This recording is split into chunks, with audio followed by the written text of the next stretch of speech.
myself, Venkataraman from Electronics and Communication Engineering, JJ College of Engineering and Technology. Today, I am going to discuss about my subject VLSI and chip design. First the topic of interest is MOS transistor principles and logic families. So, these are the categories we are going to discuss. To start with, first, what is NMOS, followed by the CMOS and the comparison between these two.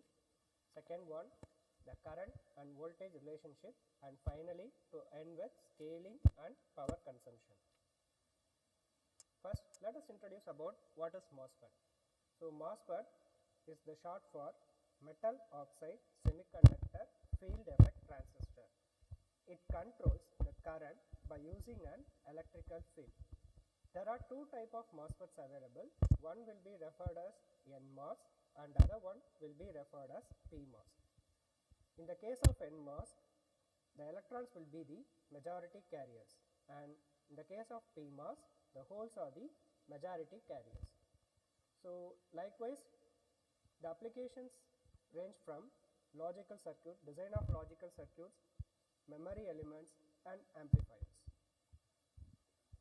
So, let us discuss about the logic families. So, first come NMOS logic. So, what is NMOS? So, here in case of NMOS, it is going to use only NMOS to build the digital circuit. Here the case is very simple in design and the operating speed will be high when compared to PMOS. But the limitation is static power consumption will be higher. The second one, CMOS logic. To overcome the NMOS limitation, we are building the structures using CMOS. So, CMOS is the short for complementary metal oxide semiconductor. It combines the application of both NMOS as well as PMOS.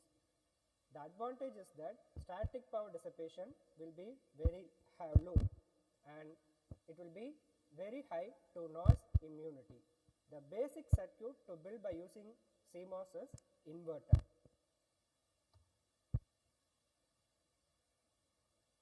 Next topic, current and voltage relationship. So, this can be concluded by using the operating regions of a transistor. If I take a transistor, it can operate in three types of region. First one will be referred as cutoff region, and second one linear or triode region, and third one saturation region. So, what is cutoff region? If the transistor is said to be in offset, then that will be referred as cutoff region, meaning that the voltage whichever you applied from gate to source will be very less when compared to the threshold value. That refers the cutoff region.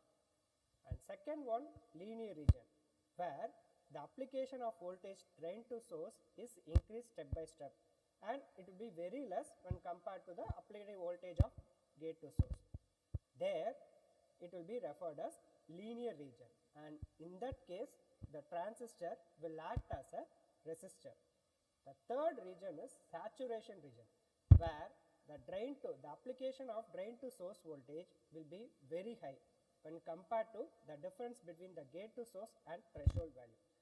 There in this position only the current will start to flow. Actually, it will establish a channel from drain to source, through that the current passage will start to flow. So, that region will be referred as saturation region, or else simply transistor will be said to be in on state. Likewise, last we discussed about the ideal IV characteristics. Here we are going to discuss about non-ideal IV characteristics. So, there are 5 major points we are going to discuss in this section. First one, subthreshold conduction. It refers where the applied voltage, the leakage flow to the threshold value will be very below the region. That region will be referred as subthreshold conduction or subthreshold region. Second one, channel length modulation.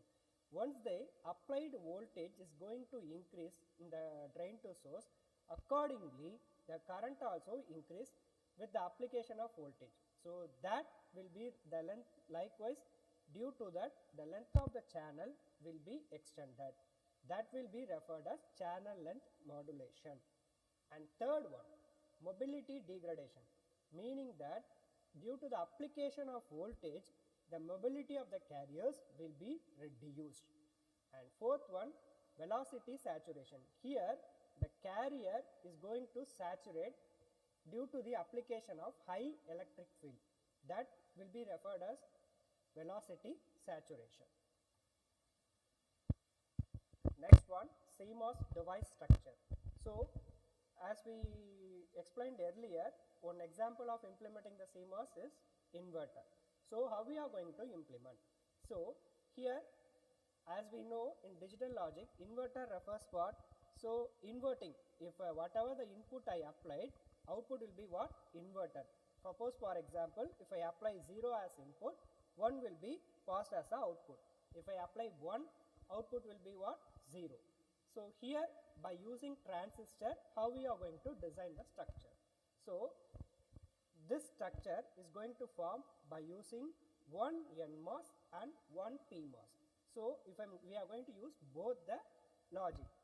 Normally, PMOS will be constructed on the outputs high and NMOS will be pulls in the low region. Or else how we can say means always NMOS will be referred to ground and PMOS we will connect to the supply voltage. So, and we have to short both the gate and commonly one input will be taken. Likewise in the output side also. The advantage of structure is input impedance will be very high and output impedance will be low. And most important advantage is that there will be no static power dissipation.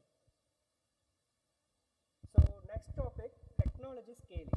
So, what is scaling? Scaling refers what means at every according to the Moore's law, who is the co-founder of Intel, what he suggested is the transistor count is going to be double every 2 years.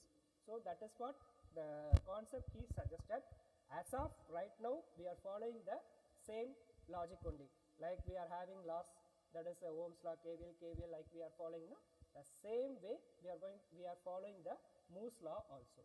So, in this, what he actually refer means the shrinking. If I am going to include more number of transistors, accordingly the packaging density will be high. Due to that, the size of the particular circuit will become very low. So, what are the type of scaling we are going to have means one will be referred as constant field scaling and second one constant voltage scaling. So, what is constant field scaling means here the voltage will be kept as constant and dimensions, that is XYZ directions, will be scaled. And in case of constant voltage scaling, the voltage will be kept as constant, current will be kept as constant and dimensions will be scaled. So, what are the benefits means we can increase the speed, likewise the area will be decreased and cost also decreased. Power consumption, this is the main factor while designing any kind of circuit. So, how much power it is going to consume? Our ultimate aim is that whichever design we are going to follow, whichever laws we are going to follow, three things it need to satisfy.